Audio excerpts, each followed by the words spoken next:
زوبیہ کی چیخیں سن کر اسفندیار جو ابھی ابھی گھر میں داخل ہوا تھا فوراً سے کمرے میں گیا، جہاں سے 4 مرد باہر کی طرف بھاگ گئے۔ زوبیہ کی حالت بتا رہی تھی کہ اس کے ساتھ کیا ہوا۔ حویلی والے اس کے کمرے میں اکٹھے ہو گئے۔ ہائے، یہ منحوس تو پاک ہی نہیں رہی، 2 دن بعد تو رخصتی تھی، اپنے عاشقوں کو بلا لیا۔ چچی جان اسفندیار کو کہنے لگی، اسے فوراً طلاق دو۔ وہ میرا یقین کرے، میں پاک دامن ہوئے سے خوش نہیں ہوا۔ طلاق کی بات پر زوبیہ اسفندیار کے پاؤں میں گر گئی۔ اسفندیار نے سب کو باہر بھیجا۔ اگر تم پاک دامن ہو تو پھر یہ کیا بہہ رہا ہے؟ اپنے ٹخنوں کے پاس دیکھو۔ اوپر سے بہہ کر سرخ ماتھا، اس کے کپڑے اور فرش داغدار۔ حویلی کی بھاری بھرکم لکڑی کے دروازے کو جیسے ہی اسفندیار نے دھکیلا، ایک ایسی وحشتناک چیخ نے اس کا استقبال کیا جس نے فضا کا سینہ چاک کر دیا۔ یہ چیخ زوبیہ کی تھی، وہ زوبیہ جس کی دو دن بعد رخصتی کی تیاریاں اس حویلی کے در و دیوار میں خوشبو بن کر مہک رہی تھی۔ اسفندیار کے قدم وہیں جم گئے، لیکن اگلے ہی پل اس کے رگو پے میں دوڑتے لہو نے اسے جھرجھری سی دی۔ وہ بجلی کی تیزی سے اوپر کی منزل کی طرف بھاگا۔ سیڑھیاں چڑھتے ہوئے اس کے کانوں میں افراتفری کی آوازیں گونج رہی تھی۔ جیسے ہی وہ زوبیہ کے کمرے کے پاس پہنچا، 4 ہیبتناک سائے تیزی سے اسے دھکا دیتے ہوئے باہر کی طرف لپکے۔ اسفندیار نے انہیں پکڑنے کی کوشش کی، لیکن وہ اندھیرے کا فائدہ اٹھائے ہوئے اخفی راستے سے غائب ہو گئے۔ کمرے کے اندر کا منظر کسی بھیانک خواب سے کم نہ تھا۔ زوبیہ فرش پر ڈھیر تھی، اس کے بال بکھرے ہوئے تھے اور لباس جگہ جگہ سے تار تار تھا۔ اس کی آنکھوں میں وہ دہشت تھی جو کسی زندہ انسان کو مرنے سے پہلے محسوس ہوتی ہے۔ اس سے پہلے کہ اسفندیار اسے سنبھال پاتا، حویلی کے باقی لوگ بھی پریشانی کے عالم میں کمرے میں امڑ آئے۔ ہائے اللہ، یہ کیا ہو گیا؟ چچی جان نے اپنے منہ پر ہاتھ رکھ کر ڈرامائی انداز میں دہائی دی، لیکن ان کی آنکھوں میں چھپی چمک کچھ اور ہی کہانی سنا رہی تھی۔ میں نہ کہتی تھی کہ یہ لڑکی ہماری خاندانی غیرت کو مٹی میں ملا دے گی؟ دیکھ لو اسفن، اس منحوس نے تمہاری عزت کا جنازہ نکال دیا۔ اسفندیار خاموش کھڑا تھا، اس کا چہرہ سفید پڑ چکا تھا۔ کمرے میں موجود ہر شخص کی زبان زہر اگل رہی تھی۔ 2 دن بعد رخصتی تھی اور اس نے آج ہی اپنے عاشقوں کو بلا لیا۔ چچی جان نے زہر خند لہجے میں کہا، اسفن، یہ پاک نہیں رہی، یہ ناپاک ہو چکی ہے۔ ایسی عورت کو اس حویلی میں رہنے کا کوئی حق نہیں۔ اسے فوراً طلاق دو اور دفع کرو یہاں سے۔ طلاق؟ طلاق کا لفظ جیسے زوبیہ کے کانوں میں پگھلا ہوا سیسا بن کر اترا۔ اس نے ہمت جمع کی اور گھسیٹتی ہوئی اسفندیار کے قریب آئی۔ اس نے کانپتے ہاتھوں سے اسفندیار کے بوٹوں کو تھام لیا۔ نہیں اسفند، خدا کے لیے ایسا نہ کہیں، میرا یقین کریں، میں پاک دامن ہوں۔ اس کی آواز ہچکیوں میں گم ہو رہی تھی۔ وہ لوگ زبردستی اندر آئے، میں نے مزاحمت کی، میں نے بہت شور مچایا، میرا یقین کریں ایسا کچھ نہیں ہوا جیسا آپ لوگ سمجھ رہے ہیں۔ اسفندیار نے اپنے بند مٹھیوں کو بھینچا، اس کی پیشانی پر ابری رگیں اس کے اندرونی قلب کی گواہی دے رہی تھی۔ اس نے گردن گھما کر کمرے میں موجود تماشائیوں کو دیکھا۔ سب باہر نکل جائیں۔ اس کی آواز میں وہ گرج تھی کہ چچی جان سمیت سب کے قدم پیچھے ہٹ گئے۔ میں نے کہا سب باہر جائیں، مجھے اس سے اکیلے میں بات کرنی ہے۔ بادل نخاسا سب ہڑبڑاتے ہوئے کمرے سے باہر نکل گئے۔ جیسے ہی دروازہ بند ہوا، کمرے میں ایک ہولناک خاموشی چھا گئی۔ زوبیہ ابھی بھی اس کے پاؤں پکڑے سسک رہی تھی۔ اسفن، میری بات سنیں۔ اسفندیار نے اپنے پاؤں پیچھے کھینچا اور ایک گہری سرد سانس لی۔ اس کی نظریں زوبیہ کے چہرے پر نہیں بلکہ نیچے فرش پر تھیں۔ تم کہہ رہی ہو کہ تم پاک دامن ہو؟ اس نے دھیمی لیکن کاٹ دار آواز میں پوچھا۔ خدا کی قسم، میں جھوٹ نہیں بول رہی۔ زوبیہ نے روتے ہوئے اسے دیکھا۔ اسفندیار نے ایک قدم پیچھے ہٹ کر اشارہ کیا۔ اگر تم پاک دامن ہو تو پھر یہ کیا بہہ رہا ہے؟ ذرا اپنے ٹخنوں کے پاس دیکھو زوبیہ۔ زوبیہ نے لرزتی ہوئی نگاہوں سے نیچے دیکھا۔ اس کے سفید لباس کے دامن سے رستا ہوا سرخ مادہ اس کے ٹخنوں سے ہوتا ہوا سفید سنگ مرمر کے فرش پر پھیل رہا تھا۔ وہ خون کی ایک لکیر تھی جو اس کی عصمت کی گواہی دینے کے بجائے بظاہر اس کی بدقسمتی کا اشتہار بن گئی۔ فرش پر پڑا وہ سرخ دھبا لمحہ بلمحہ بڑھتا ہوا جا رہا تھا، بالکل ویسے ہی جیسے زوبیہ کی زندگی میں لگا یہ داغ پھیلنے والا تھا۔ یہ لہو جھوٹ نہیں بولتا زوبیہ۔ اسفندیار کی آواز میں اب صرف نفرت باقی تھی۔ تمہارے جسم سے بہتا یہ سرخ مادہ تمہاری پاک دامنی کے دعوے کو غلط ثابت کر چکا ہے۔ اب میرے پاس تمہیں دینے کے لیے صرف نفرت ہے اور آخری فیصلے کے الفاظ بچے ہیں۔ زوبیہ سرخ مادے کو دیکھتی رہ گئی، اس کی زبان گنگ ہو گئی اور ذہن مفلوج۔ اسے سمجھ نہیں آ رہا تھا کہ یہ زخم کہاں لگا، لیکن وہ سرخ لکیر اس کی قسمت کی سیاہی بن کر فرش پر نقش ہو رہی تھی۔ خان حویلی کی بلند و بالا دیواریں اور ان پر کندہ قدیم نقش و نگار اس خاندان کی شان و شوکت اور صدیوں پرانی روایت کے امین تھے۔ یہ حویلی محض اینٹ اور پتھر کا ڈھانچہ نہیں تھی، بلکہ ایک ایسی سلطنت تھی جس کے اپنے اصول، اپنے قاعدے اور اپنے حکمران تھے۔ اس حویلی میں خاندان کے 3 چشم و چراغ اپنے اپنے خاندانوں کے ساتھ مقیم تھے۔ سب سے بڑے اکبر خان تھے، جن کی روبدار شخصیت کے سامنے سب سر تسلیم خم کرتے۔ ان کی بیگم زرمینہ بیگم حویلی کی بڑی بہو ہونے کے ناطے بظاہر گھر کے انتظامات کی مالکہ تھی، لیکن در حقیقت حویلی کا کوئی بھی فیصلہ ان کے یا اکبر خان کے ہاتھ میں مکمل طور پر نہیں تھا۔ زرمینہ بیگم کے 2 بیٹے تھے، اسفندیار خان اور ولی خان۔ اکبر خان سے چھوٹے قاسم خان تھے، جن کی بیگم نشاط چچی حویلی کی سیاست میں اپنا ایک الگ مقام رکھتی تھی۔ ان کی 3 اولادیں تھیں، 2 بیٹے اعظم خان اور ہاشم خان اور ایک بیٹی انوشے تھی۔ قاسم خان سے چھوٹے حاکم خان تھے، جن کی زندگی کی کہانی حویلی کے در و دیوار میں ایک اداس گیت کی طرح گونجتی تھی۔ ان کی ایک ہی بیٹی تھی، زوبیہ۔ بظاہر تو اکبر خان گھر کے بڑے تھے، لیکن حویلی کی اصل روح رواں، اس کا دھڑکتا ہوا دل اور اس کا دماغ صرف ایک ہستی تھی، بی جان۔ بی جان اس خاندان کی سب سے بزرگ دادی ماں تھی۔ ان کی عمر نے ان کے چہرے پر جھریوں کا جال تو بن دیا تھا، لیکن ان کی آواز کی گرج اور فیصلوں میں آج بھی وہی پرانی کاٹ تھی۔ وہ ایک نہایت مذہبی اور باوقار خاتون تھی۔ ان کی زندگی جائے نماز اور تسبیح کے گرد گھومتی تھی، لیکن اس کے باوجود حویلی کے کسی چھوٹے یا بڑے معاملے میں ان کی مرضی کے بغیر پتہ بھی نہیں ہل سکتا تھا۔ یہاں تک کہ زرمینہ بیگم، جو گھر کے باورچی خانے کی انچارج تھی، روزانہ کا مینیو طے کرنے سے پہلے بھی ہاتھ باندھے ہی جان کے پلنگ کے پاس کھڑی ان سے مشورہ کیا کرتی تھی۔ بی جان کو اس بات سے اپنی اہمیت اور حاکمیت کا احساس ہوتا تھا۔ ان کا ماننا تھا کہ جس گھر کے فیصلے بزرگوں کی مرضی سے نہ ہوں، وہاں سے برکت اٹھ جاتی ہے۔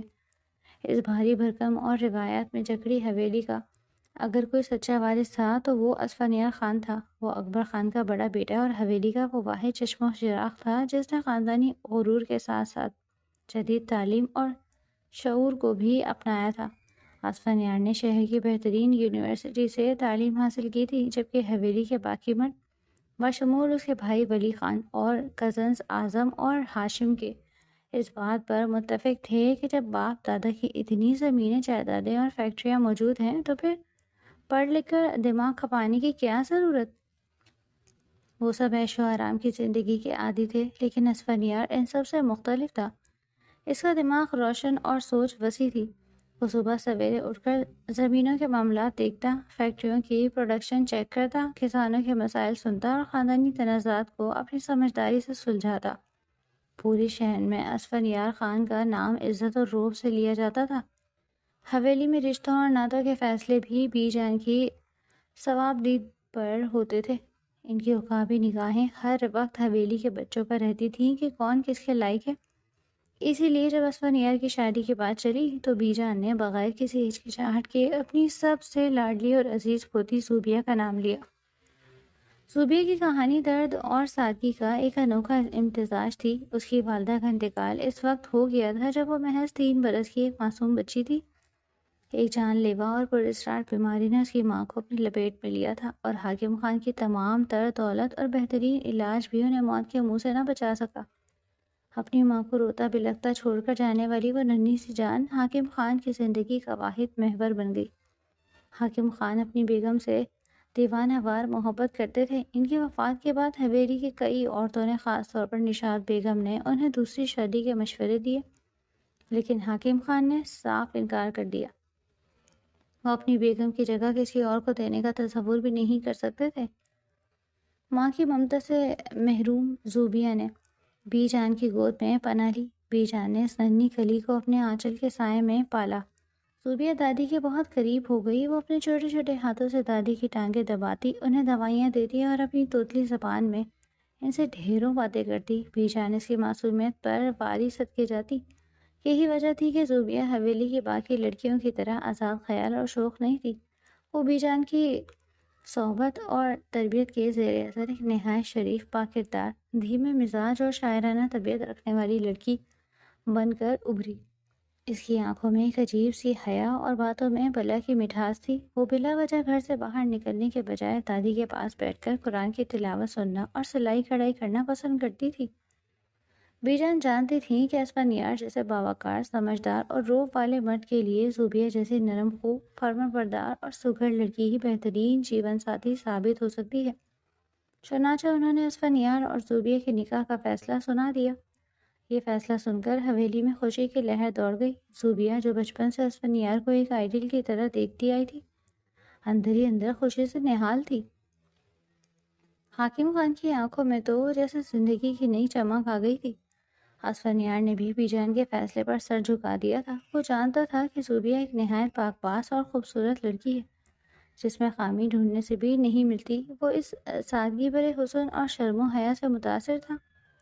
دونوں کا نکاح انتہائی سادگی اور وقار سے پڑھایا گیا تھا، اور پھر جلد ہی رخصتی کی تاریخ بھی طے کر دی گئی۔ آج سے 2 دن بعد رخصتی تھی۔ حویلی کو کسی نئی دلہن کی طرح سجایا گیا تھا۔ ہر طرف کمکموں کی روشنی تھی۔ گیندا اور گلاب کے پھولوں کی مہک پورے صحن میں پھیلی ہوئی تھی۔ ڈھولک کی تھاپ اور لڑکیوں کے گیتوں سے حویلی کی در و دیوار گونج رہے تھے۔ آج زوبیہ کی مایوں کی تقریب تھی۔ زوبیہ نے خالص پیلے رنگ کا کامدار جوڑا پہنا ہوا تھا۔ اس کے ماتھے پر جھومر، کانوں میں پھولوں کی بالیاں اور چہرے پر اٹن کی پلاہٹ نے اس کے روایتی حسن کو 4 چاند لگا دیے تھے۔ وہ نظریں جھکائے حیا کی مورت بنے بیٹھی تھی اور ہر دیکھنے والا اس کی بلائیں لے رہا تھا۔ اسفندیار بھی مردانے سے گزرتے ہوئے ایک نظر اسے دیکھتے جھکا، اور وہ ایک نظر اس کے دل میں کئی دیپ جلا گئی تھی۔ وہ اپنے نصیب پر خوش تھا۔ تقریب عروج پر تھی۔ ہر کوئی ہنس کھیل رہا تھا۔ مبارکبادوں کا تانا بندھا ہوا تھا۔ زرمینہ بیگم خوشی سے پھولے نہیں سما رہی تھی، جبکہ نشاط چچی کے چہرے پر ایک عجیب سی مسکراہٹ تھی، جس میں کہیں نہ کہیں حسد کی رمق موجود تھی، کیونکہ ان کی خواہش تھی کہ اسفندیار کا رشتہ ان کی بیٹی انوشا سے ہو۔ مائیوں کی تقریب کے اختتام پر جب رات گہری ہو چلی اور حویلی کے مکین تھک ہار کر اپنے اپنے بستروں کی طرف چلے گئے، تو زوبیہ کو بھی اس کے کمرے میں پہنچا دیا گیا۔ اسفندیار کو حویلی کی کچھ فیکٹریوں کے اچانک اور ضروری معاملات کی وجہ سے شہر کی طرف جانا پڑ گیا۔ اس کا ارادہ صبح جلدی واپس آنے کا تھا، لیکن کام اس قدر الجھا ہوا تھا کہ اسے نمٹاتے آدھی رات گزر گئی۔ جب وہ اپنی گاڑی حویلی کے پورچ میں کھڑی کر کے اندر داخل ہوا تو ہر طرف ہو کا عالم تھا۔ حویلی پر ایک پرسکون خاموشی طاری تھی، لیکن یہ خاموشی طوفان کا پیش خیمہ تھی۔ وہ تھکے ہوئے قدموں سے سیڑھیاں چڑھ کر اوپر کی منزل کی طرف آیا، جہاں زوبیہ کا کمرہ تھا۔ اس کی نظر بے ساختہ زوبیہ کے کمرے کے دروازے کی طرف اٹھی، اور وہیں اس کے قدم زمین میں گڑ گئے۔ اس نے دیکھا کہ زوبیہ کے کمرے کا دروازہ کھلا اور 4 نامعلوم ہٹے کٹے مرد تیزی سے باہر نکلے۔ ان کے چہروں پر ایک عجیب سی وحشت اور گھبراہٹ تھی۔ اسفندیار کو دیکھتے ہی وہ بوکھلا گئے اور اگبی زینے کی طرف اندھا دھند بھاگے۔ اسفندیار کا دماغ جیسے سن ہو گیا۔ وہ سمجھ نہیں پا رہا تھا کہ یہ سب کیا ہے، یہ کون لوگ تھے، اور اتنی رات گئے زوبیہ کے کمرے میں کیا کر رہے تھے۔ مردوں کا یوں رات کے پچھلے پہر کسی جوان لڑکی کے کمرے سے نکلنا، یہ ایک ایسا خیال تھا جس نے اسفندیار کی غیرت کو جیسے کوڑے مارے۔ اس کی رگوں میں خون کھولنے لگا۔ وہ دیوانہ وار کمرے میں داخل ہوا، اور جو منظر اس نے وہاں دیکھا اس نے اسفندیار کی دنیا الٹ کر رکھ دی۔ زوبیہ مائیوں کے اسی پیلے جوڑے میں فرش پر پڑی تھی۔ کمرے کا سامان بکھرا ہوا تھا، جیسے کوئی شدید مزاحمت ہو۔ زوبیہ کے بال الجھے ہوئے تھے، اس کا لباس تار تار تھا، اور وہ خوف اور دہشت سے بری طرح ہانپ رہی تھی۔ اس کی وہ دل دوست چیخ جس نے حویلی کی خاموشی کو توڑا، ابھی تک اسفندیار کے کانوں میں گونج رہی تھی۔ اس سے پہلے کہ وہ زوبیہ سے کچھ پوچھ پاتا، حویلی کے لوگ چیخ سن کر جاگ اٹھے اور بھاگتے ہوئے کمرے میں جمع ہو گئے۔ زوبیہ بیگم، اکبر خان، حاکم خان اور سب سے آگے نشاط چچی۔ ہائے میرے اللہ، یہ کیسا غضب ٹوٹ پڑا اس گھر پہ۔ نشاط چچی نے سینہ پیٹتے ہوئے وہ پہلا وار کیا جس نے اسفندیار کے ہوش اڑا دیے۔ ان کی تیز چبھتی ہوئی آواز نے پورے کمرے کو اپنی لپیٹ میں لے لیا۔ 2 دن بعد رخصتی تھی اور اس نے اپنے عاشقوں کو بلا لیا۔ میں نہ کہتی تھی زرمینہ بھابھی، یہ مری ہوئی ماں کی بچی حد سے زیادہ شرافت کا لبادہ اوڑھے پھرتی ہے۔ اندر سے ہی کیا گل کھلا رہی تھی، آج سب کے سامنے آ گیا۔ خدا کا خوف کرے نشاد بھابھی۔ حاکم خان اپنی بیٹی کی حالت دیکھ کر پاگلوں کی طرح آگے بڑھے، لیکن اکبر خان نے انہیں سختی سے روک دیا۔ رکو حاکم، پہلے یہ دیکھنے دو کہ اس لڑکی نے ہمارے خاندان کی عزت کے ساتھ کیا کیا ہے۔ اکبر خان کی آواز میں غضب تھا۔ اسفندیار بت بنا کھڑا تھا۔ اس کے سامنے اس کی محبت، اس کی منقوہہ ذلیل ہو رہی تھی، لیکن اس کے اپنے ذہن میں ان 4 مردوں کے سائے ناچ رہے تھے۔ اسفندیار، نشاد چچی اس کے قریب آئیں اور اس کے کندھے کو جھنجھوڑا۔ تم کیا سوچ رہے ہو؟ اس لڑکی نے پورے خاندان کے منہ پر کالک مل دی ہے، یہ اب پاک نہیں رہی، یہ غلیظ ہو چکی ہے، اسے فوراً طلاق دو، ابھی اسی وقت۔ زوبیہ جو صدمے اور خوف سے نڈھال تھی، طلاق کا لفظ سن کر جیسے موت کے منہ سے واپس آئی۔ وہ گھٹنوں کے بل گھسٹتی ہوئی آگے بڑھی اور اسفندیار کے پاؤں سے لپٹ گئی۔ میرا یقین کریں اسفن، میں پاک دامن ہوں، میں نے کچھ نہیں کیا، مجھے نہیں پتا وہ کون تھے۔ وہ زبردستی کھڑکی سے اندر آئے، میں نے بہت شور مچایا لیکن کسی نے نہیں سنا، میرا یقین کریں ایسا کچھ نہیں ہوا۔ وہ ہچکیاں لیتے ہوئے روتے ہوئے اسفندیار کے قدموں میں گر گئی۔ اسفندیار نے کانپتے ہوئے ہاتھوں سے سب کو کمرے سے باہر نکلنے کا اشارہ کیا۔ جب سب چلے گئے تو اس نے زوبیہ کی طرف دیکھا۔ اس کی آنکھوں میں زوبیہ کے لیے محبت، درد اور غصہ سب گڈمٹ ہو چکے تھے۔ وہ اس لڑکی کی شرافت کا قائل تھا، لیکن جو منظر اس نے دیکھا تھا وہ اس کے دماغ پر ہتھوڑے برسا رہا تھا۔ اگر تم پاک دامن ہو تو پھر یہ کیا بہہ رہا ہے زوبیہ؟ اپنے ٹخنوں کے پاس دیکھو۔ اسفندیار کی آواز کسی شکستہ ساز کی طرح تھی۔ زوبیہ نے نیچے دیکھا۔ پیلے جوڑے پر بکھرتا وہ سرخ داغ، فرش پر گرتا ہوا خون، جو اس بات کی گواہی دے رہا تھا کہ اسے کوئی گہرا زخم آیا ہے، لیکن نشاد چچی کے الفاظ نے اس خون کے قطرے کو عصمت کی پامالی کا نشان بنا دیا۔ اسفن، زوبیہ کے ہونٹ کانپے۔ مجھے نہیں پتا، مجھے انہوں نے دھکا دیا تھا، شاید کسی شیشے پر گری ہوں، لیکن خدا کی قسم میرے جسم کو کسی نے ہاتھ تک نہیں لگایا، میں تمہاری امانت ہوں اسفن۔ اسفندیار نے آنکھیں بند کر لی۔ نشاد چچی کی آواز اس کے دماغ میں گونج رہی تھی، اس سے فوراً طلاق دو۔ اسفندیار خان جو پورے شہر کے فیصلے کرتا تھا، جو حویلی کا سب سے مضبوط مرد تھا، آج اپنی ہی ذات کے کٹہرے میں کھڑا ڈول رہا تھا۔ کیا وہ اپنی آنکھوں پر یقین کرے؟ ان 4 بھاگتے ہوئے مردوں پر، اس خون پر، یہ زوبیہ کے ناسوں پر جن میں اس نے ہمیشہ صرف سچائی دیکھی تھی؟ طلاق کا لفظ اس کی زبان کے کنارے پر آ کر رک گیا۔ وہ نہیں جانتا تھا کہ سچ کیا ہے، اور یہ لا علمی اسے اندر ہی اندر کھوکھلا کر رہی تھی۔ حویلی کے دالانوں میں پھیلی ہوئی وہ پورے اسرار اور خوفناک خاموشی اسفندیار کے اعصاب پر ہتھوڑے برسا رہی تھی۔ کمرے میں زوبیہ کو اس کی سرخیوں کے ساتھ چھوڑ کر وہ تیز قدموں سے بی جان کے کمرے کی طرف بڑھا، جو حویلی کے سب سے پرسکون گوشے میں واقع تھا۔ بی جان کا کمرہ ہمیشہ سندل کی خوشبو سے مہکا کرتا تھا، لیکن آج وہاں کی ہوا بھی بوجھل محسوس ہو رہی تھی۔ اسفندیار نے لرزتے ہاتھوں سے دروازہ کھولا اور اندر داخل ہوا۔ بی جان اپنی جائے نماز پر بیٹھی دعا کے لیے ہاتھ اٹھائے ہوئے تھی، لیکن جیسے ہی انہوں نے اسفندیار کے چہرے کی زردی اور آنکھوں کی وحشت دیکھی، ان کے ہاتھ وہیں تھم گئے۔ اسفن بیٹا، یہ کیا حال بنا رکھا ہے تم نے؟ بی جان کی آواز میں تشویش کی لہر دوڑ گئی۔ اسفندیار ان کے قدموں میں ڈھیر ہو گیا۔ اس کا ضبط جواب دے چکا تھا۔ اس نے اپنا چہرہ بی جان کے گھٹنوں میں چھپا لیا اور وہ سب کچھ بیان کر دیا جو اس نے اپنی آنکھوں میں دیکھا تھا۔ 4 مردوں کا فرار، زوبیہ کی حالت، وہ خون کے دھبے اور نشاد چچی کی زہریلے جملے۔ جوں جوں وہ بولتا گیا، بی جان کا چہرہ سفید پڑتا گیا۔ ایک لمحے کے لیے تو ان کا سانس بھی رک گیا، جیسے کسی نے ان کے بوڑھے وجود پر پہاڑ رکھ دیا ہو، لیکن اگلے ہی لمحے انہوں نے اپنے لرزتے ہاتھوں سے اسفندیار کے سر پر ہاتھ پھیرا۔ اسفن، میری بات سنو بیٹا۔ بی جان کی آواز میں ایک ایسی مضبوطی تھی جس نے اسفن کو سر اٹھانے پر مجبور کر دیا۔ مجھے زوبیہ پر مکمل یقین ہے، وہ میری گود میں پلی ہے، میں نے اسے اپنے ہاتھوں سے سینچا ہے، وہ لڑکی ایسی ہو ہی نہیں سکتی، وہ تو پھول کی پتی کو مسلتے ہوئے ڈرتی ہے، وہ اتنی بڑی خطا کیسے کر سکتی ہے؟ اسفندیار نے دیوانہ وار اپنے بال نوچے اور کرب سے چلایا۔ بی جان، تو پھر آپ ہی بتائیں کہ یہ سب کیا ہے؟ میں کس بات کا یقین کروں؟ اپنی آنکھوں پر جو ان 4 مردوں کو اس کے کمرے سے نکلتے ہوئے دیکھ رہی تھیں، یا اس سرخ مادے پر جو اس کے لباس کو داغدار کر رہا تھا؟ میری غیرت پکار پکار کر کہہ رہی ہے کہ کچھ غلط ہوا ہے، بہت غلط ہوا ہے۔ بی جان کی آنکھوں میں آنسو آ گئے، لیکن اس کا لہجہ اب بھی اٹل تھا۔ بیٹا، آنکھیں اکثر وہ دکھاتی ہیں جو دکھایا جاتا ہے، وہ نہیں جو حقیقت ہوتی ہے۔ یہ سب کوئی بہت بڑی سازش ہے اسفن۔ کوئی ایسا ہے جو اس حویلی کی بنیادوں کو ہلانا چاہتا ہے، کوئی ہے جو زوبیہ کی معصومیت کو ڈھال بنا کر تمہیں برباد کرنا چاہتا ہے۔ اسفن یار ہذیانی انداز میں ہنسا، ایک ایسی ہنسی جس میں صرف درد تھا۔ سازش؟ بی جان، اگر یہ سازش ہے تو اتنی بھیانک کیوں؟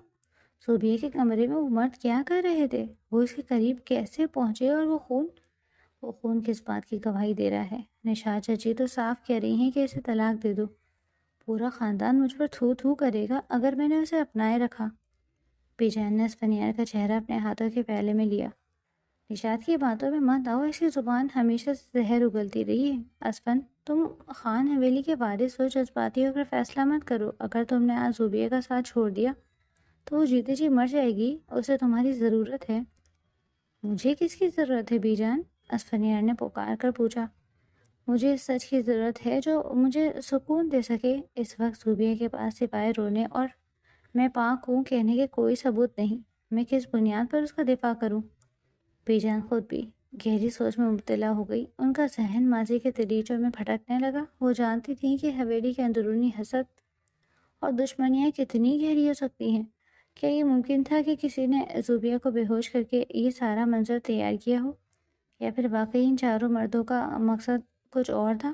اسفن، بی جان نے ٹھہرے ہوئے لہجے میں کہا، مجھے تھوڑا وقت دو، میں خود زوبیہ سے بات کروں گی، لیکن یاد رکھنا اگر تم نے جلد بازی میں کوئی ایسا فیصلہ کیا جس سے ایک معصوم کی زندگی اجیرن ہو جائے تو تم کبھی خود کو معاف نہیں کر پاؤ گے۔ اسفن یار خاموشی سے بی جان کے کمرے سے باہر نکل آیا، لیکن اس کے دماغ میں ابھی بھی وہی منظر رقص کر رہا تھا۔ وہ حویلی کے برآمدے میں ٹہلنے لگا، ہر آہٹ سے ان 4 مردوں کی یاد دلاتی تھی۔ اسے ایسا لگ رہا تھا جیسے حویلی کی دیواریں اس پر ہنس رہی ہیں۔ دوسری طرف بی جان نے اپنی تسبیح رکھی اور ایک گہری آہ بھری۔ وہ جانتی تھیں کہ معاملہ صرف پاک دامنی کا نہیں تھا، بلکہ خان حویلی کے ساکھ کا تھا۔ اگر زوبیہ پر لگا یہ داغ نہ دھویا گیا تو یہ داغ صرف زوبیہ کا نہیں بلکہ اسفنیار اور پوری حویلی کا مقدر بن جائے گا۔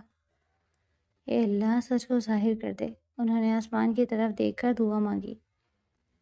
اس بچی کی لاج رکھ لے جس کا تیرے سوا کوئی سہارا نہیں۔ بی جان کے ذہن میں اب کئی سوالات گردش کر رہے تھے۔ وہ مرد حویلی کے سخت پہرے کے باوجود اندر کیسے آئے؟ اوپری راستہ تو ہمیشہ بند رہتا تھا، اس کی چابی کس کے پاس تھی؟ وہ سب سے بڑھ کر نشاد اتنی جلدی وہاں کیسے پہنچ گئی، جیسے وہ پہلے سے ہی اس لمحے کی منتظر ہو؟ خاموشی کی تہوں میں چھپے یہ سوالات کسی بڑے طوفان کی نشاندہی کر رہے تھے۔ بی جان کو احساس ہو گیا تھا کہ دشمن گھر کے اندر ہی چھپا ہوا ہے۔ وہ اس کا ہدف صرف زوبیہ نہیں بلکہ اسفنیار کی وہ طاقت تھی جو اس حویلی کو متحد رکھے ہوئے تھی۔ رات کے اس پہر جب حویلی کا ہر کونا کسی نہ کسی راز کو چھپائے ہوئے تھا، بی جان نے فیصلہ کر لیا کہ وہ اس سازش کے آخری سرے تک پہنچ کر رہیں گی، چاہے اس کے لیے انہیں حویلی کے برسوں پرانی روایت کو ہی کیوں نہ توڑنا پڑے۔ لیکن اسفن یار کا ٹوٹا ہوا یقین بحال کرنا ان کے لیے سب سے بڑا چیلنج تھا۔ وہ جانتی تھیں کہ ایک مرد کے لیے اس کی غیرت سے بڑھ کر کچھ نہیں ہوتا۔ وہ اسفن یار اس وقت اسی غیرت کی آگ میں جل رہا تھا۔ کمرے کے باہر اسفن یار نے آسمان کی طرف دیکھا جہاں بادل چاند کو چھپانے کی کوشش کر رہے تھے۔ زوبیہ، کاش تم سچی ہوتی، اس نے سرگوشی کی، اور کاش میں اس سچ پر یقین کر پاتا، لیکن حقیقت ابھی بہت دور تھی اور دکھنے والا سچ کسی زہریلے ناک کی طرح اسے ڈس رہا تھا۔ کل رات کے اس ہولناک اور روح فرسا واقعے کے بعد سے خان حویلی کی فضاؤں میں ایک ایسا گہرا، پراسرار اور دم گھوٹ دینے والا سناٹا چھا گیا تھا جس نے حویلی کے ہر مکین کو اپنی وحشت میں لپیٹ رکھا۔ وہ حویلی جو پچھلے کئی دنوں سے کہکہوں، ڈھولک کی تھاپ، گیتوں اور شادی کی تیاریوں سے گونج رہی تھی، آج کسی سوگوار مقبرے کا منظر پیش کر رہی تھی۔ در و دیوار پر لگی کمکموں کی لڑیاں اب بھی موجود تھیں، لیکن ان کی روشنی جیسے اپنی چمک کھو چکی تھی۔ گیندا اور موتیا کی وہ خوشبو جو دلہن کے روپ کو مہکانے کے لیے لائی گئی تھی اب بوجھل اور اداس لگ رہی تھی۔ اس حفظدہ ماحول میں سب سے زیادہ کربناک حالت زوبیہ کی تھی۔ وہ اپنے کمرے میں فرش پر گھٹنوں میں سر دیے بیٹھی تھی۔ اس کی آنکھیں رو رو کر سرخ انگارہ ہو چکی تھیں اور آنسوؤں کا سیلاب تھمنے کا نام ہی نہیں لے رہا تھا۔ اس کے پیلے مائیوں کے جوڑے پر لگا وہ سرخ داغ اس کے لیے موت کا پروانہ بن چکا تھا۔ وہ خود سے، دیواروں سے اور اپنے خدا سے سوال کر رہی تھی کہ وہ اپنی بے گناہی کا یقین کیسے دلائے۔ وہ ان پتھر دل لوگوں کو کیسے بتائے کہ اس کے ساتھ کچھ نہیں ہوا تھا۔ وہ چاروں نامعلوم مرد بس اچانک کھڑکی کے راستے کمرے میں داخل ہوئے تھے۔ انہوں نے آتے ہی وحشتناک انداز میں کمرے کی چیزیں بکھیرنا شروع کر دی۔ زوبیہ نے دیکھ کر خوف کے مارے جم گئی۔ جب اس نے سنبھل کر مزاحمت کی اور چیخنے کی کوشش کی تو انہوں نے اسے زور سے دھکا دیا، جس سے وہ شیشے کی میز سے ٹکرا کر گری اور اسے زخم آیا۔ اور پھر اس سے پہلے کہ وہ کچھ اور کر پاتے یا زوبیہ کو سمجھ پاتی، وہ اسی تیزی سے کمرے سے فرار ہو گئے۔ اس نے اپنی عصمت کو بچانے کے لیے مزاحمت کی تھی اور وہ بالکل پاک تھی، لیکن ظالم دنیا کو دکھانے کے لیے اس کے پاس اپنی سسکیوں کے سوا کوئی ثبوت نہیں تھا۔ وہ اسفندیار کی نظروں میں آئی ہوئی وہ حقارت اور بے یقینی کیسے بھول سکتی تھی؟ ایسے میں دروازے کی ہلکی سی آہٹ ہوئی اور بیجان کمرے میں داخل ہوئی۔ ان کے چہرے پر صدیوں کی تھکن اور دکھ رقم تھا۔ زوبیہ کی بکھری ہوئی ٹوٹی ہوئی حالت دیکھ کر ان کے بوڑھے دل پر جیسے کسی نے آری چلا دی ہو۔ زوبیہ نے دیکھتے ہی بلک کر ان کے قدموں سے لپٹ گئی۔ بیجان، خدا کی قسم میں پاک ہوں، میں نے کچھ نہیں کیا بیجان، مجھے بچا لیں۔ وہ ہچکیوں کے درمیان بمشکل بول پا رہی تھی۔ بیجان نے خاموشی سے جھک کر اسے اپنے گلے سے لگا لیا۔ ان کی اپنی آنکھوں سے آنسو بہہ کر زوبیہ کے بکھرے بالوں میں جذب ہونے لگے۔ انہوں نے اسے کوئی دلاسا نہیں دیا کیونکہ وہ جانتی تھیں کہ اس وقت زوبیہ کو الفاظ کی نہیں، انصاف کی ضرورت تھی۔ چونکہ ان دونوں کی رخصتی کل ہوئی تھی، اس لیے پورے گھر میں اس حوالے سے ایک عجیب سی کشمکش تھی۔ کسی کی ہمت نہیں ہو رہی تھی کہ وہ اس موضوع پر بات کرے۔ سب کی نظریں بیجان کے حجرے کی طرف لگی ہوئی تھی کہ وہ کیا فیصلہ کرتی ہے۔ لیکن بیجان، جو ہمیشہ حویلی کے فیصلے سیکنڈوں میں کر دیا کرتی تھی، اس وقت جان بوجھ کر خاموش تھی۔ وہ ابھی اس معاملے میں کوئی حتمی فیصلہ نہیں کر پائی تھی، بلکہ وہ صرف یہ دیکھنا چاہتی تھی کہ آخر اسفندیار کے دل میں کیا چل رہا ہے۔ اس کی رگوں میں دوڑنے والا خاندانی خون، اس کی غیرت اور اس کی محبت، ان سب میں سے جیت کس کی ہوتی ہے، وہ کیا فیصلہ کرے گا؟ لیکن اسفندیار نے کل رات سے اپنے ہونٹ سی لیے تھے۔ اس نے کسی سے ایک لفظ نہیں کہا تھا اور اپنے آپ کو مردانے میں محدود کر لیا تھا۔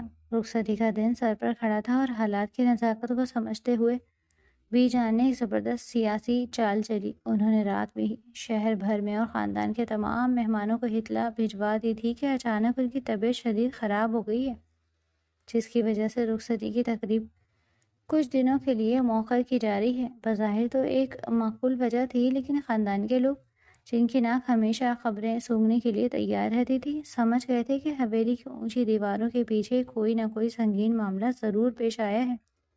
دوسری طرف نشاط چچی اس موقع کا بھرپور فائدہ اٹھا رہی تھی۔ وہ پہلے ہی رات بھر میں اپنی دبی دبی سرگوشیوں اور حویلی زہریلی زبان سے سارے خاندان اور حویلی کے نوکروں میں یہ بات مشہور کر چکی تھیں کہ زوبیہ ایک بد کردار لڑکی ہے۔ اس نے شرافت کا لبادہ اوڑھ رکھا تھا اور اپنی رخصتی سے ایک دن پہلے رات کے اندھیرے میں اپنے عاشقوں کو کمرے میں بلا رکھا تھا۔ زوبیہ کے کردار کی دھجیاں اڑائی جا رہی تھی۔ حاکم خان اور اپنی بیٹی کی عزت پر جان چھڑکتے تھے۔ ذلت اور رسوائی کے اس خوفناک تماچے کے بعد اپنے کمرے میں بند ہو کر رہ گئے تھے۔ ان کے کمرے سے ساری رات صرف ان کے کھانسنے اور سسکنے کی آواز آتی تھی۔ ذلت ان کے دروازے پر ایک خونخوار بھیڑیے کی طرح کھڑی تھی۔ اسی رات کے پچھلے پہر جب حویلی کا ہر فرد اپنے اپنے اندیشوں میں گھرا ہوا تھا، اسفن اپنے کمرے کی کھڑکی میں کھڑا باہر کا تاریک منظر دیکھ رہا تھا۔ آسمان پر چاند بادلوں کی اوٹ میں چھپنے کی کوشش کر رہا تھا۔ اسفندیار کے ہاتھ میں سلگتا ہوا سگریٹ تھا، جس کا دھواں فضا میں تحلیل ہو رہا تھا۔ وہ عام طور پر کبھی سگریٹ نہیں پیتا تھا، یہ اس کی عادت نہیں تھی، لیکن آج حالات اس قدر الجھ گئے تھے، اس کا دماغ اس قدر سن ہو چکا تھا کہ اس نے اپنے اندر کے دکھ، غصے اور بے بسی کو بھلانے کے لیے سگریٹ سلگا لی۔ وہ زوبیہ کی روتی ہوئی صورت اور ان چار مردوں کے سائے کے درمیان پھنس کر رہ گیا تھا۔ وہ کھڑکی میں کھڑا اسی گہری اور اذیتناک سوچ میں گم تھا کہ اچانک اسے حویلی کے پچھلے حصے جہاں پرانے درختوں کا جھنڈ اور کچھ سرونٹس کوارٹر تھے، اور وہاں اندھیرے میں دو سائے حرکات کرتے ہوئے نظر آئے۔ اتنی رات گئے جب پوری حویلی موت کے سے سناٹے میں ڈوبی ہوئی تھی، وہاں کسی کا ہونا غیر معمولی بات تھی۔ اسفندیار نے آنکھیں سکیڑ کر بغور دیکھا۔ وہ دونوں سائے آپس میں کھڑے بات کر رہے تھے، اور ان کے کھڑے ہونے کے انداز سے صاف لگ رہا تھا کہ ان کے بیچ کوئی خفیہ اور سنگین بحث چل رہی ہے۔ اسفندیار چونکا۔ اس کی شکاری دماغ میں فوراً خطرے کی ایک تیز گھنٹی بجی۔ اس نے سگریٹ کو وہیں کھڑکی کی طاق پر مسلا اور تیزی سے بغیر کوئی آواز پیدا کیے اپنے کمرے سے نکلا۔ وہ سیڑھیاں اتر کر اوپری دالان سے ہوتا ہوا حویلی کے پچھلے حصے کی طرف چلا آیا۔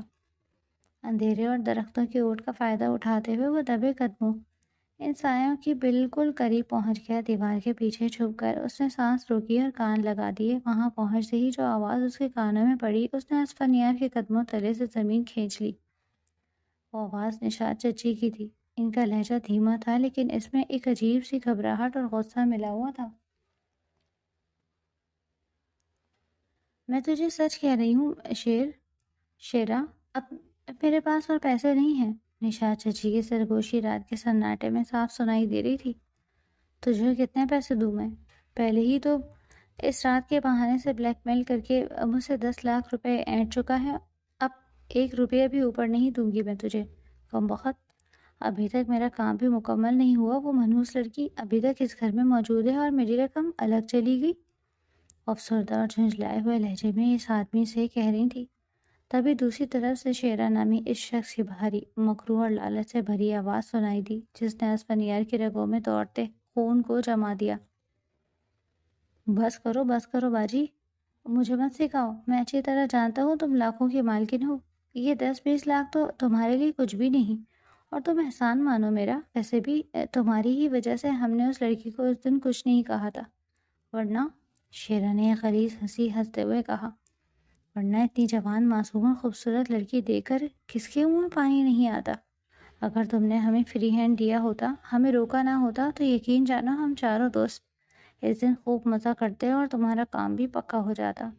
لیکن تمہاری وجہ سے میرے ہاتھ بندھے ہوئے تھے۔ تم نے قسم دی تھی کہ اسے ہاتھ نہیں لگانا، صرف ڈرانا اور منظر بنانا۔ اس لیے میں نے اپنے دوستوں کے بھی ہاتھ باندھ دیے۔ پر اب آئندہ ایسا نہیں ہوگا۔ اب مجھے مزید 10 لاکھ روپے کا بندوبست کر کے دو، ورنہ اس کے بعد تو کون اور میں کون؟ میں جا کر اکبر خان کو سچ بتا دوں گا۔ شیرا کے ان غلیظ اور شرمناک الفاظ نے اسفندیار کے دماغ کی رگیں پھاڑ کر رکھ دی۔ اس کا دل چاہا کہ ابھی آگے بڑھ کر اس شیرا نامی درندے کی بوٹیاں نوچ لے، لیکن وہ شدت سب سے اپنی مٹھیاں بھیجے کھڑا رہا۔ وہ نشاط چچی کا اگلا جواب سننا چاہتا تھا۔ نہیں شیرا، خدا کے لیے سمجھنے کی کوشش کر، میرے پاس اور پیسے نہیں ہیں ابھی۔ نشاط چچی کی آواز میں اب گڑبڑاہٹ تھی۔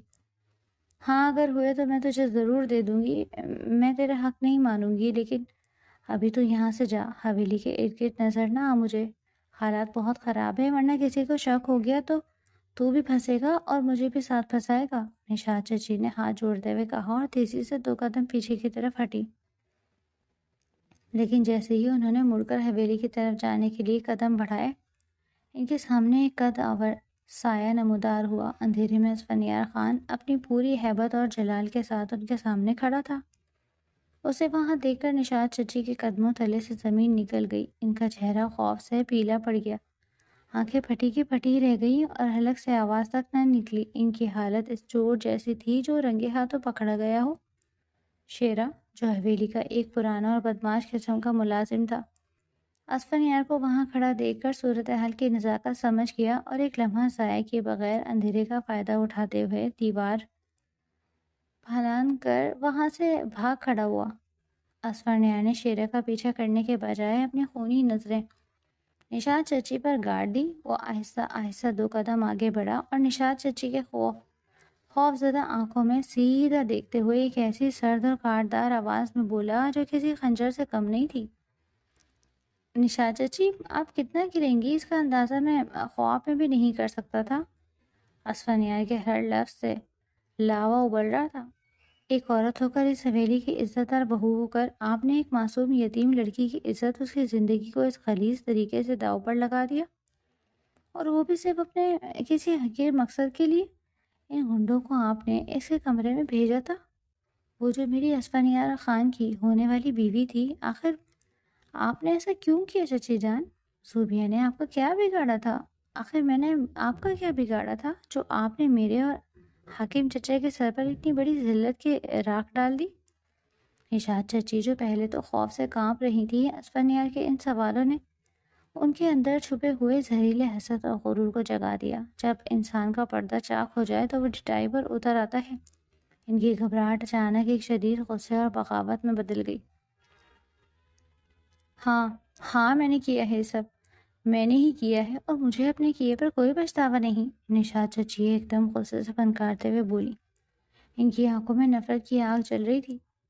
تم پوچھتے ہو کیوں کیا؟ تو سنو اسفندیار، تم نے اس زوبیہ کو پسند کیا، بی جان نے تمہارا رشتہ سے طے کر دیا، جبکہ میری انوشا تمہیں بچپن سے پسند کرتی رہی اور تمہارے نام کی مالا جپتی رہی، اور وہ دل و جان سے چاہتی تھی کہ اس کی شادی تم سے ہو۔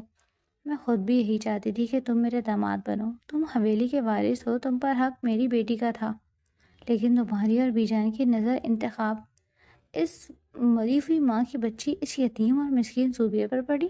آخر میری بیٹی نے تمہارا کیا بگاڑا تھا؟ تم اس سے بھی تو نکاح کر سکتے تھے۔ پھر میں زوبیہ کو تمہارے ساتھ کیسے خوش رہنے دیتی؟ میں کیسے دیکھتی کہ وہ حویلی کی بڑی بہو بن کر راج کرے اور میری انوشے خون کے آنسو روئے؟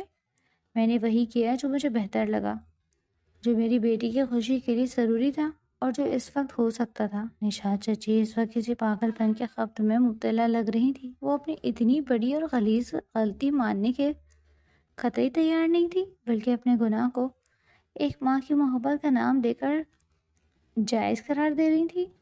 اسفندیار انہیں اس ڈٹائی سے بولتا دیکھ کر دنگ رہ گیا۔ اسے یقین نہیں آ رہا تھا کہ حسد اور رنجش انسان کو اس قدر اندھا اور ظالم بنا سکتی ہے کہ وہ اپنے ہی خونی رشتوں کی عزت کو سرے بازار نیلام کرنے پر تل جائے۔ اس کے اندر کا خان مکمل طور پر بیدار ہو چکا تھا۔ اس نے ایک لمبی سانس لی اور اپنے غصے پر ایک سرد خول چڑھا لیا۔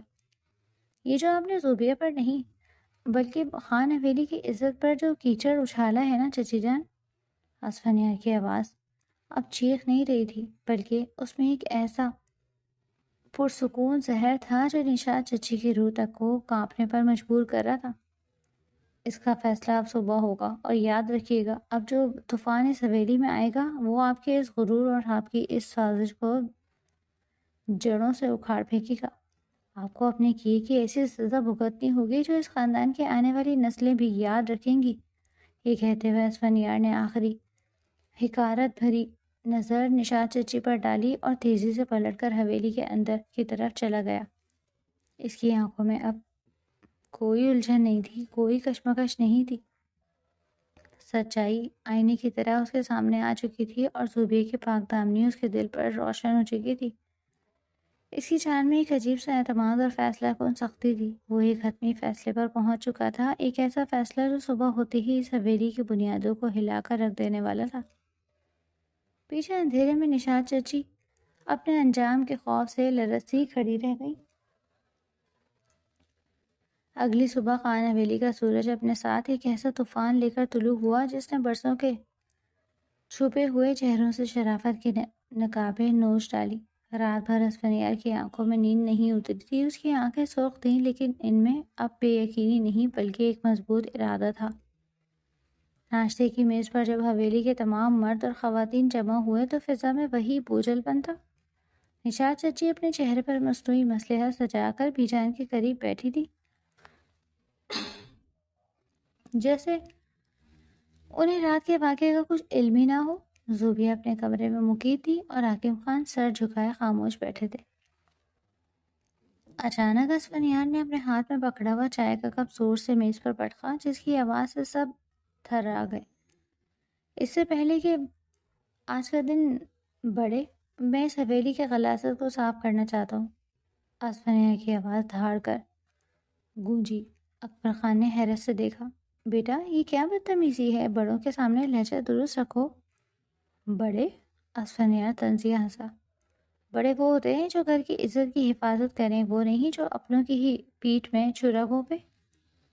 نشاد چچی، کیا میں سب کو بتا دوں کہ کل رات آپ حویلی کے پچھلے حصے میں شیرہ بدماش کو مزید 10 لاکھ روپے کیوں دے رہی تھی؟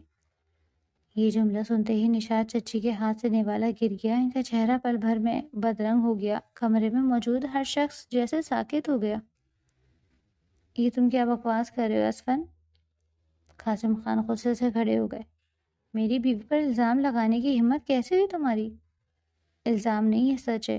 اسفن نے جیب سے اپنا فون نکالا اور وہ ریکارڈنگ پلے کر دی جو اس نے رات کے اندھیرے میں چھپ کر بنائی تھی۔ نشاد چچی کی وہی آواز، وہی اعتراف جرم کے انہوں نے زوبیہ کو بدنام کرنے کے لیے غنڈے بھیجے تھے تاکہ اسفندیار اسے نفرت کرے اور اپنی بیٹی انوشا کی جگہ بنا سکے۔ جیسے جیسے ریکارڈنگ چلتی گئی، حویلی کی طرح دیوار پر جیسے لرزہ طاری ہو گیا۔ بی جان جن کے ہاتھ میں تصویر تھی وہ وہیں رک گئی۔ ان کی آنکھوں سے غصے کی چنگاریاں نکلنے لگیں۔ جب ریکارڈنگ ختم ہوئی تو نشاد چچی بی جان کے قدموں میں گر گئیں۔ بی جان مجھے معاف کر دیں، میں تو بس اپنی بیٹی کا گھر بسانا چاہتی تھی، مجھ سے غلطی ہو گئی۔ بی جان نے اپنی لاٹھی زور سے فرش پہ دے ماری۔ ان کا چہرہ غصے سے تمتما رہا تھا۔ خاموش ہو جاؤ بدبخت عورت، تم نے صرف ایک لڑکی کا نہیں، اس پوری حویلی کے وقار کا خون کیا ہے۔ تم نے اس یتیم بچی پر ہاتھ ڈالا جس کی ماں میں تھی، جس کا محافظ اسفندیار تھا۔ بی جان کی آواز میں ایسا جلال تھا کہ سب کے سر جھک گئے۔ بی جان نے اکبر خان اور قاسم خان کی طرف دیکھا۔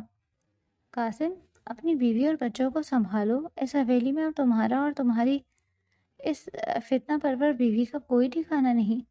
آج اسی وقت تم سب یہاں سے نکل جاؤ، خان حویلی کی مٹی تمہارے جیسے غداروں کو قبول نہیں کرے گی۔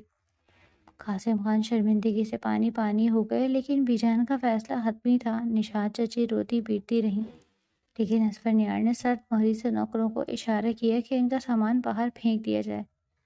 انوشے، اعظم اور ہاشم بھی اپنی ماں کی کرتوتوں کی وجہ سے ذلت کے تصور بنے حویلی سے رخصت ہو گئے۔ اگلے ہی دن حویلی کی فضائیں یکسر بدل گئی۔ بی جان نے حکم دیا کہ رخصتی میں اب ایک لمحے کی بھی تاخیر نہیں ہوگی۔ جو آنسو زوبیہ کی آنکھوں میں گرے تھے انہیں خوشیوں سے پوچھنا تھا۔ نکاح تو پہلے ہی ہو چکا تھا، لہٰذا انتہائی سادگی اور وقار کے ساتھ زوبیہ کو اسفندیار کے کمرے میں رخصت کر دیا گیا۔ رات کی خاموشی میں جب اسفندیار اپنے کمرے میں داخل ہوا، جہاں زوبیہ سرخ خروسی جوڑے میں سر جھکائے بیٹھی تھی، تو اسے اپنے وجود پر شرمندگی کا بوجھ محسوس ہوا۔ وہ آہستہ آہستہ چلتا ہوا اس کے قریب آیا اور بیڈ کے کنارے پر بیٹھ گیا۔ زوبیہ اب بھی سسک رہی تھی، لیکن یہ سسکیاں دکھ کی نہیں، سکون کی تھیں۔ زوبیہ، اسفندیار نے انتہائی نرمی سے پکارا۔ اس نے زوبیہ کا ہاتھ اپنے ہاتھوں میں لیا جو برف کی طرح ٹھنڈا تھا۔ میں جانتا ہوں کہ الفاظ تمہارے عزت کا مداوع نہیں کر سکتے جو میں نے تمہیں دیا ہے۔ زوبیہ نے نم آنکھوں سے اسے دیکھا۔ اسفندیار کی آنکھوں میں ندامت کے آنسو صاف نظر آ رہے تھے۔ مجھے معاف کر دو زوبیہ۔ اس کی آواز رک گئی۔ میں نے تم پر اعتبار نہیں کیا۔ اس وقت جو کچھ ہو رہا تھا، وہ خون، وہ مرد، میری غیرت نے میری عقل پر پردہ ڈال دیا تھا۔ مجھے یوں ہی لگا کہ جیسے تم گنہگار ہو۔ میں نے تمہیں وہ زخم دیے جو شاید کبھی نہیں بھریں گے۔ میں ایک گنہگار شوہر کے طور پر تمہارے سامنے کھڑا ہوں۔ زوبیہ نے تڑپ کر اپنے ہاتھ سے اسفندیار کے لبوں پر انگلی رکھ دی۔ نہیں، ایسا مت کہیں، آپ گنہگار نہیں ہیں۔ اس نے ایک گہری سانس لی اور اسفندیار کی آنکھوں میں دیکھتے ہوئے بولی، میں جانتی ہوں کہ اس رات جو منظر تھا وہ کسی کو بھی گمراہ کر سکتا تھا۔ آپ کی جگہ کوئی بھی ہوتا تو شاید یہی سوچتا۔ یہ سب ایک بہت بڑی سازش تھی، ایک ایسا جال تھا جس میں ہم دونوں کو پھنسایا گیا۔ میرا رب گواہ ہے کہ میرے دل میں آپ کے لیے کبھی کوئی گلہ نہیں رہا۔ میں تو بس اس بات پر پریشان تھی کہ کہیں آپ مجھ سے ہمیشہ کے لیے دور نہ ہو جائے۔ اسفندیار نے زوبیہ کا ماتھا چوما۔ تمہارا ظرف بہت بڑا ہے زوبیہ، میں وعدہ کرتا ہوں کہ زندگی بھر تمہاری آنکھوں میں دوبارہ کبھی دکھ کا سایہ نہیں آنے دوں گا۔ تم میری عزت ہو، میری شان ہو۔ زوبیہ کے چہرے پر ایک اطمینان بخش مسکراہٹ آ گئی۔ شکر ہے اس پاک پروردگار کا جس نے سچ کو بر وقت بے نقاب کر دیا۔ اگر وہ رات آپ نے انہیں باتیں کرتے نہ دیکھا ہوتا تو شاید آج ہم کبھی ایک نہ ہو پاتے۔ دونوں نے ایک دوسرے کی طرف دیکھا اور پھر ایک ہی خیال ان کے دل میں آیا۔ اسفندیار اٹھا اور مسلح بچھا دیا۔ آؤ زوبیہ، اس مالک کا شکر ادا کریں جس نے ہماری لاج رکھ لی۔ کمرے کے ایک گوشے میں اسفنیار اور دوسرے میں زوبیہ نے 2 رکعت نفل شکرانے کے ادا کیے۔ سجدے میں گرے ان دونوں وجودوں کے دل اب ایک ہی دھڑکن پر دھڑک رہے تھے۔ سازش ہار چکی تھی اور سچائی محبت کی جیت ہو چکی تھی۔ خان حویلی کی تاریک سائے چھٹ چکے تھے اور ایک نئی پاکیزہ زندگی کا آغاز ہو چکا تھا۔